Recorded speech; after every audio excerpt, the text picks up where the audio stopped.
Get this and get it straight. Crime is a sucker's road, and those who travel it wind up in the gutter, the prison, or the grave. This time, a platinum wristwatch, a body on a lonely strip of beach, and a case of heart failure in a Beverly Hills garage, all added up to blackmail, 25 years old, and a killer who would never be caught. It happened like this. From the pen of Raymond Chandler, outstanding author of crime fiction, comes his most famous character in The Adventures of Philip Marlowe.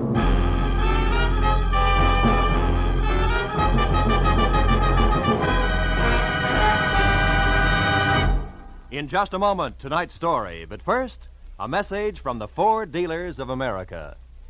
The whole country's talking about the great 1950 Ford. Listen to what Mr. Carl Moore of Kingston, Pennsylvania, one of more than 420,000 delighted owners, says about his new Ford. I leave my car out on the street a lot in winter, but you'd never know it to look at my 50 Ford's paint job. It's still as new-looking as when I bought it. I'll never stop wondering how Ford can sell a car that stands up so well for so little money.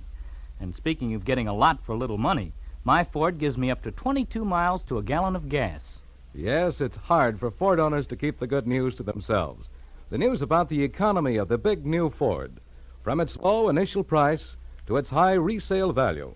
From its low cost of maintenance to its thrift on gas and oil. Ford is a real economy buy. But prove it for yourself.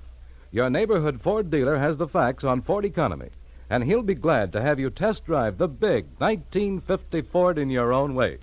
And now we bring you tonight's exciting story, The Anniversary Gift.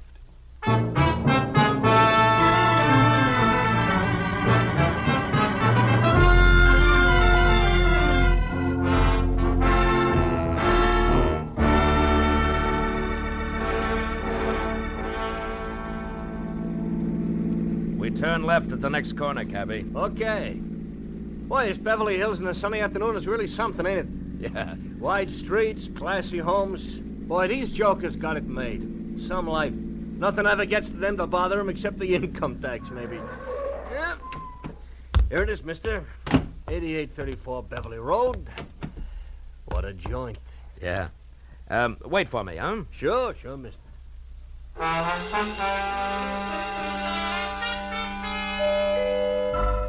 The door was answered by a girl of about 16, a tall, slender girl with dark eyes, too deep for her years. Oh, come in, won't you? I believe Dad's expecting you. She led me across a living room as dignified as the lobby of a bank to a door that she opened.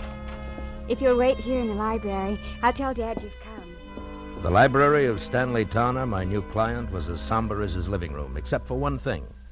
Over a fireplace that half-filled one wall was a life-size portrait of a woman, a most beautiful woman. Could have been a painting of what the girl who had just left would look like in another 25 years. I was still staring at the picture when Stanley Towner came in. That's a portrait of Margaret, my wife. We lost her 1 week ago today. I'm sorry, Mr. Towner. Well, we'd been expecting it for over a year. The doctors had warned us, but even when you're braced for a blow like that, Yes, I know what you mean. It was her heart, Marlowe. She was coming home from a shopping trip in Westwood last Tuesday evening when it happened. She had her own car and was just pulling into the garage here when the attack seized her. Catherine, my daughter, and I both heard her car hit the garage wall. We ran out and found her. The doctor did everything possible. But Wednesday morning, she was dead. I'm sorry. It's all right, Mr. Towner. I must tell you all this because the reason I called you here has to do with Margaret's death. I don't understand. I've got to get Margaret's watch back. A what? A watch? Yes, a wristwatch. It's, well, I'll try to explain. I loved my wife very deeply, Marlowe. Now that I've lost her, the most important thing in the world to me is the preservation of her memory. Can you understand that? Well, it's natural that you'd cling to things that remind you of her, Mr. Towner. Now what about the watch? It's lost. Somewhere in Camino Beach. You know where that is? Yes, a few miles below Redondo. Yes, that's right. The day Margaret died, I had taken her watch with me to have it repaired. I went down the coast on some business, and on the way back I stopped at Camino Beach for lunch. A place called the Trade Winds. You had the watch with you when you went in? Yes, in my overcoat pocket. I came out and got in my car and was halfway back to my office before I realized it was gone. I've got to get it back, Marlowe. How much is it worth? In cash, about $500, but to me, now, it's worth 20 times that. What's the watch like? It's a Benris, platinum, and set with emeralds. Mm-hmm. I gave it to Margaret on our 20th wedding anniversary. There's an inscription on the back to Margaret from Stanley with eternal love. I know that watch is somewhere in Camino Beach. Can you find it and bring it back here to me? There's nothing more you can tell me? Unfortunately, that's all there is. I'll do my best. But I can't guarantee a thing.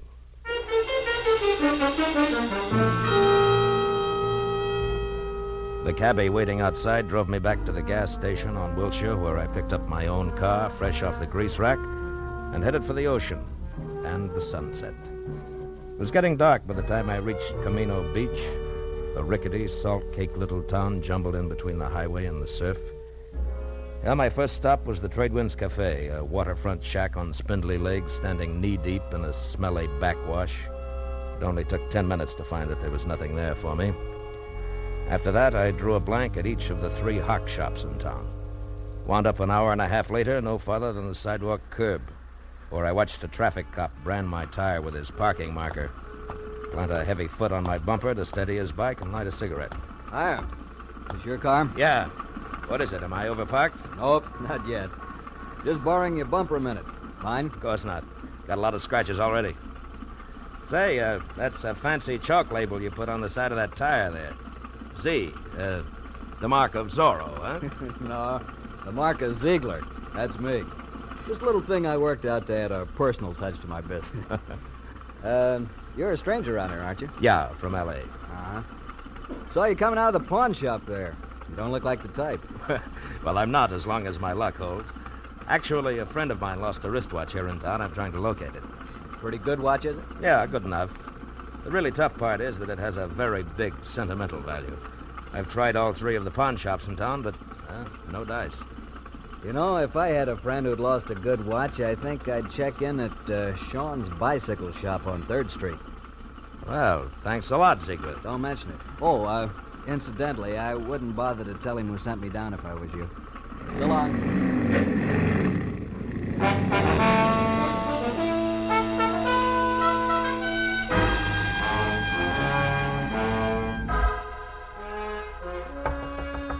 Hello.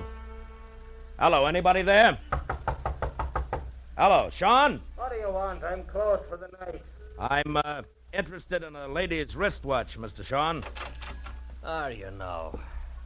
And just how does that bring you to a bicycle shop? Look, we both know your offense, so let's not waste time on that. The Well- watch I'm after is platinum set with emeralds and has an inscription on the back.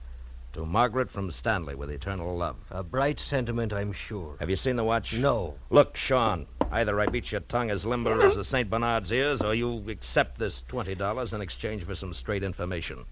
Peacefully. Now take your choice and take it fast. $20. What kind of a choice is that? But I don't have the watch buckle. But you have seen it. Oh, yes.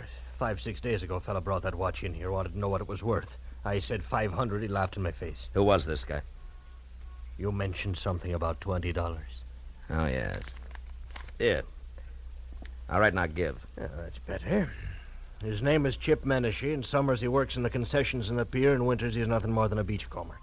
Lives in a little room out on the pier behind the shooting gallery, and that bucko is your $20 worth. It had better be, Shane, or I'll be back for my change.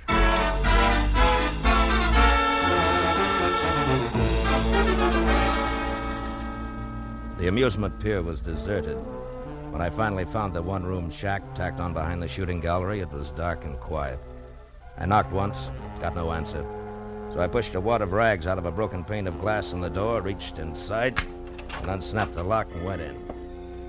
With a light from the one naked overhead bulb, I started through the room. On a packing crate that passed for a dresser, I found a week-old newspaper clipping that said the body of one Leon Stice of Camino had been found on an isolated beach Wednesday morning, shot in the chest. No apparent reason. Stice was survived by his wife, Nancy, of 320 Front Street. I got real busy wondering why a bum like Chip Menashe saved old newspaper clippings of murder stories when a noise outside turned me toward the open door. What are you doing in my place? You weren't home, so I came in to wait. You a cop or something? No, I'm no cop, Menashe. The name's Marlowe. Huh? Maybe we can do business. Sit down. I don't get you. I collect old watches. A mutual friend sent me, Menashe. Yeah? I'm interested in ladies' watches, particularly. Maybe something in platinum with emeralds. Okay, Pally, what's the proposition? Nothing until I see the merchandise. Now, how about putting it on display, huh? I can't hear you, Pally. Ah, come on now. Where's the watch? Don't rush me, mister. Don't rush me. It'll get you nowheres. All right. Make me a proposition. 10 grand? 10,000? Uh-huh. You must be out of your mind. Yeah, we'll see who's out of their minds. That's a very valuable watch. Maybe you better get out of here and add it all up again. Yeah, maybe I'd better at that. But, Menashe, don't go away, because I'll be back. I won't go away. I know when I'm sitting on top of the pile.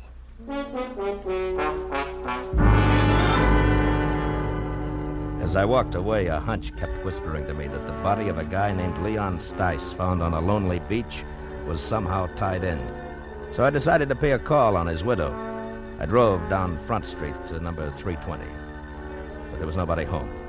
As a matter of fact, the only sign of life on the entire block was a red neon Pelican in a blue neon martini glass above the door of a bar across the street. So I walked over and went in. A couple of questions later, I found Nancy Stice sitting alone in the back. The offer to buy a drink was the only introduction I needed. Sure, you can buy me a drink. Hey, Charlie. Okay, Nancy. I'm an old friend of your husband's, Nancy. I just heard. That louse didn't have no friends. Yeah, Nancy. Something for you, mister? No. Here, keep Thanks. Mud in your eye. Nah. I got nothing against Leon Stice. Except 25 years of living with him in a Camino Beach rat hole on nothing. That's all. it. Any idea why he was killed? For the role he was carrying.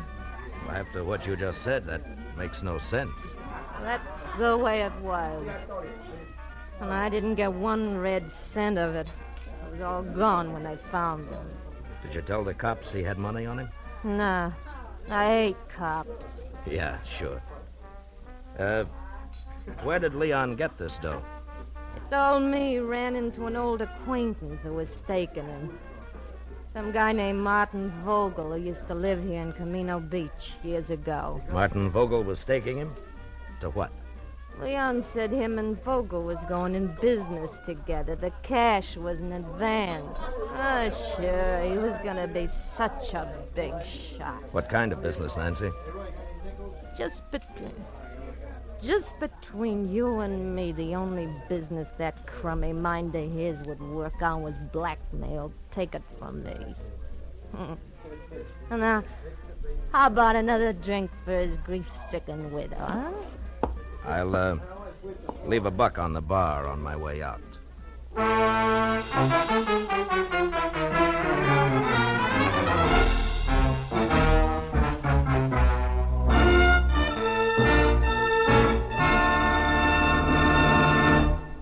In just a moment, the second act of Philip Marlowe. But first, a brief message from the Ford Dealers of America. From coast to coast, Ford owners agree the big new Ford brings you more for your money. More in comfort, more in performance, and more in economy. But only through personal experience can you appreciate the restful ease of Ford's famous midship ride and the luxurious comfort of Ford's non-sag foam rubber cushion front seat. Only by driving this great car can you enjoy its smooth power and solid roadability. And only by getting the facts about Ford's economy can you understand that so powerful, so smooth riding, and so beautiful a car can cost so little to buy. To run and to maintain. But see what the new Ford gives you. Find out how much it saves you. Yes, before you buy any car at any price, it will pay you to stop by your local Ford dealers. Take the wheel of the 100 horsepower V8 or its companion in quality, the 95 horsepower 6. Once you've driven it, you'll agree. The new Ford is the one truly fine car in the low-price field. Now we return to the second act of Philip Marlowe and tonight's story, The Anniversary Gift.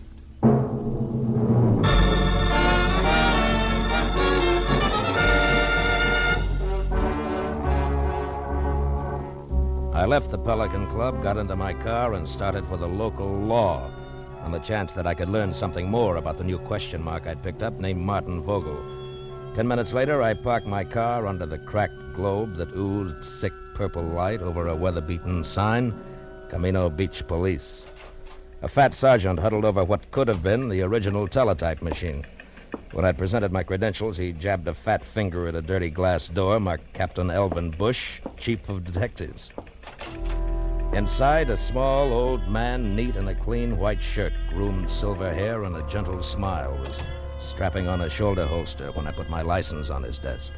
When I stopped talking, he got up and extended an almost delicate hand. I certainly hope we can help you, Mr. Marlowe. Martin Vogel, you say? Yes, it might have been a long time ago, Captain, maybe even 25 years, if he was mixed up with the police at all. Do your records go back that far? Oh, yes, by the apple crate load. And I mean that literally, Mr. Marlowe.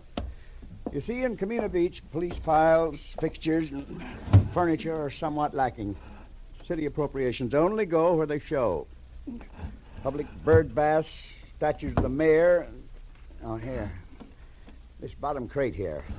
Marked, let's see. 1921 to 1930. Figure he was arrested along in there, this Vogel? Yeah, if he was arrested.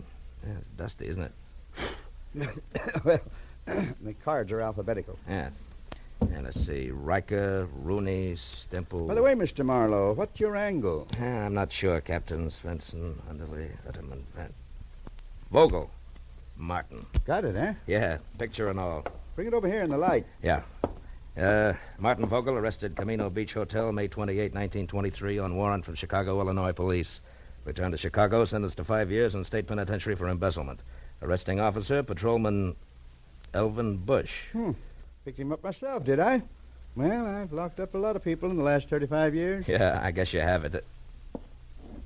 Holy smokes. Huh? What? That can't be. What is it, Mr. Marlowe? You look kind of pale. There was no mistaking it. The time-yellowed picture of Martin Vogel made it plain.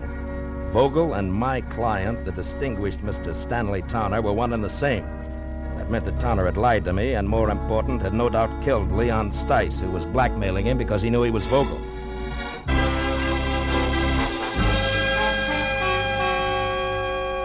I left Captain Bush piled into my car and pointed it back for the amusement pier, where one way or another I was going to get Chip Menashe to fill in a few remaining blanks for me.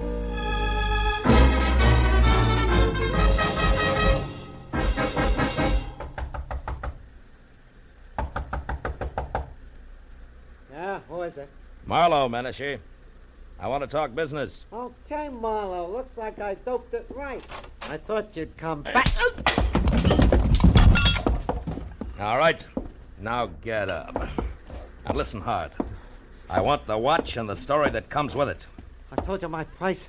It's still 10 grand. You're bluffing, Menashe. You know the watch means money, but you don't know why. Yeah, Mr. Weisenhofer? All right, now come on, talk. Okay, quit. I'll tell you what you want. I took the watch from Leon Stice. I found him dead on the beach. It was clenched in his fist. And the dough you're spending? Was in his wallet. Let me up, will you? All right, come on. Now sit over there. Hands in your lap. School isn't out yet. What more do you want, Marlowe? How do you tie the watch in with Stanley Towner? What makes you think I did? The fact that I was sent here to Camino Beach and the fact that you were ready and waiting for somebody. Well? Okay. I was lucky. When I read about Stice in the papers, I also just happened to read another article, an oddity, you might say, about a woman in Beverly Hills, a rich man's wife who got a heart attack in her car just she pulled into her garage. Woman called Towner, front name Margaret. Wife of a big shot broker, also called Towner, front name Stanley. I went from there. I was shrewd. Yeah, genius. Okay, now give me the watch. Come on, let's have it. All right, get your mitts off. Here. Now you're real happy, Muscles? Happy that you... Hey, cops. Come this way. Hey, Menashe! Wait a minute! By the time I got to the door, he was halfway across the boardwalk to his car. But Captain Bush and his sergeant were ready and waiting. When Menashe was next to the gun he kept in his glove compartment, the spotlight on the squad car slashed through the dark, found him, and froze him in a position. We've got you, Menashe. You'd better quit. Menashe, do you hear me? No, you listen, Papa. Let him have it, Becker.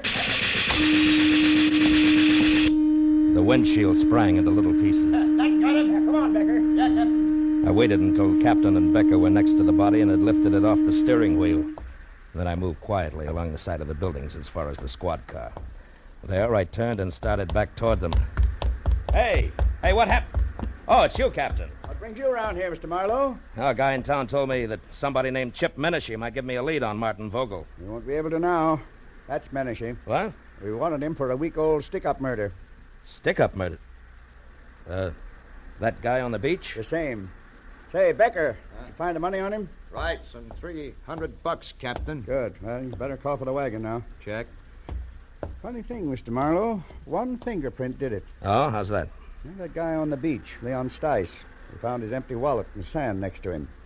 It had an isinglass front over his driver's license with a thumbprint that wasn't his. But was Chip Menashe's, huh? Well, we got on to Menashe because he was spreading a lot of dough around. Today, Becker got down here and lifted one of his prints. That cinched it, huh? Yes, that and the shot he just threw at me. Strictly a stick-up killer who got caught. Marlowe, about this Martin Vogel, you still want to let it go that the Beverly Hills police are going to get in touch? I think so. Good night, Captain Bush.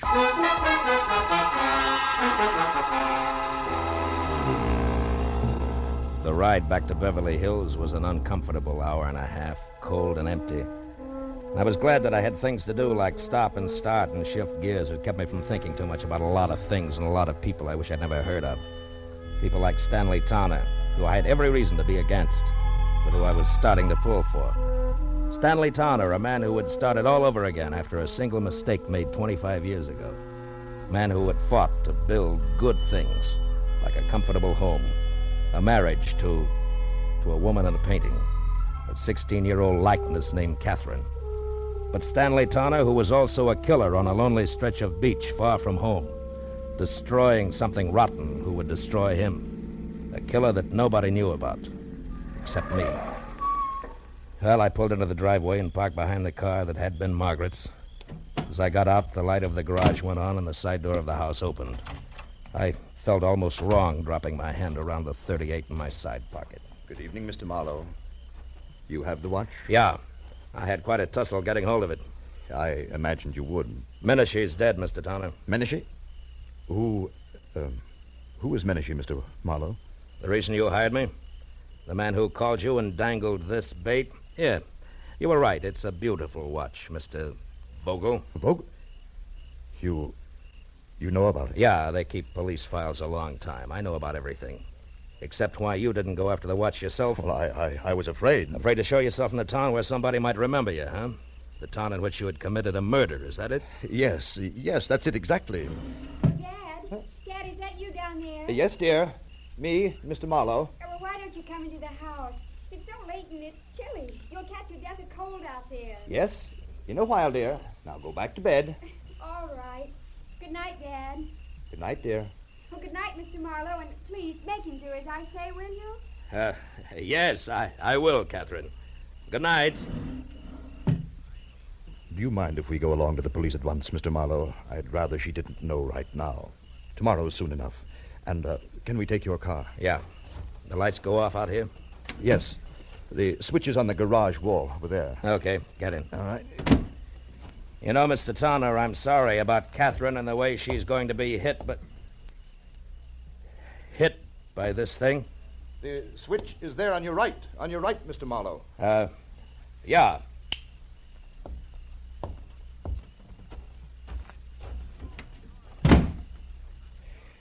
It was a very nice house. Mm-hmm. Mr. Towner, you certainly loved Margaret a lot, didn't you? Completely, Mr. Marlowe. And her memory, too? Why do you ask? Something that makes me awfully happy. Mr. Towner, you didn't kill Leon Stice. Marlowe, what are you saying? That you never lost your wife's watch at Camino Beach. You never had it. She lost it herself. Lost it when she struggled with Leon Stice just before she killed him for your sake, for you and Catherine and everything you've worked No, for. Marlowe, no, Yes, you... Margaret had a bad heart. She knew she didn't have long to live. Also, she knew that Stice was blackmailing you. It figures, Towner. And what also figures is that you'd rather pay for a murder that you didn't commit than to have Margaret's name soiled. Yes, I would, and I will, because you can't prove any of this. Correction, Mr. Towner, I can. With your wife's car there in the garage, the car in which she died on what you said was her return from Westwood. Which it was? No, not according to a funny little chalk mark I just saw on one tire, it wasn't. A little white Z that a policeman named Ziegler in Camino Beach makes to check on parking time. And we can go on from there. Your confession won't mean a thing. But, Marlowe, it will, it must... No, I guess it won't. I guess you can't hide the truth very often, can you? No. Only once in a great while. And then, strangely enough, only when it seems like the right thing to do. What do you mean? Why did you stop the motor? There's one thing I haven't told you yet. The way things worked out in Camino Beach, Mr. Towner. The police there think that Menashe killed Leon Stice, and they're happy that way. They never heard of you or your wife. And I don't see why they should. No. Yes. I mean that nobody really knows the whole story. Nobody except you, Marlowe. Nobody, Mr. Towner. Good night. Thank you, Mr. Marlowe. Good night.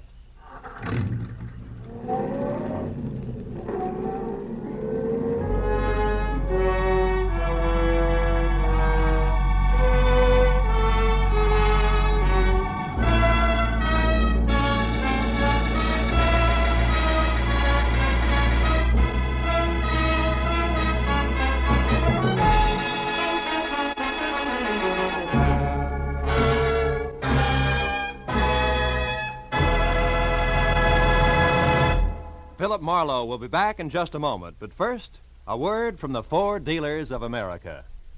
Tonight, there are more than 420,000 enthusiastic 1950 Ford owners, and it seems as though most of them are talking about this car. Listen to what Judge Richmond B. Keach of Washington, D.C. has to say about his new Ford. I was so satisfied with my 49 Ford that I decided to get a 50 as soon as they became available. I've been more than pleased with the 50. Truthfully, I see no cause to pay more when a Ford gives me all the performance, quiet, and comfort a man can ask for at such a reasonable price. The Ford is wonderfully easy to handle, particularly in traffic. Yes, ask any Ford owner how he feels about his big new Ford, and he'll tell you it's tops for performance and for comfort. But prove it for yourself. Drop into your neighborhood Ford dealers and test drive this truly great car. You'll be amazed when you discover how little it costs to buy, to run, and to maintain. Do it tomorrow. Test drive the big new 1950 Ford. Be sure and be with us again next week when Philip Marlowe says... This time I was in the country where the night should have been nothing but peace and quiet. But a pair of angry eagles changed all that. One was solid gold and too close to a battered corpse. The other weighed 160 pounds and was too quick with his fists, in or out of the ring.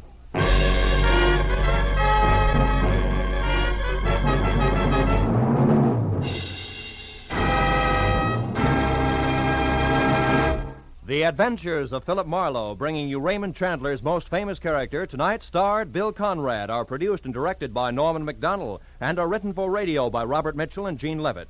Featured in the cast were Sammy Hill, John Daner, Gene Bates, Ralph Moody, Larry Dobkin, Harry Bartell, and Edgar Barrier. The special music is composed and conducted by Richard Orant.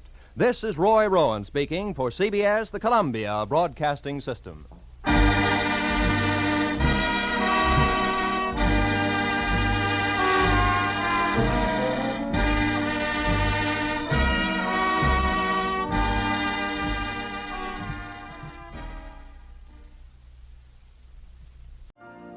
You've been listening to the OTR Gold Network. Find more classic radio at otrgold.com.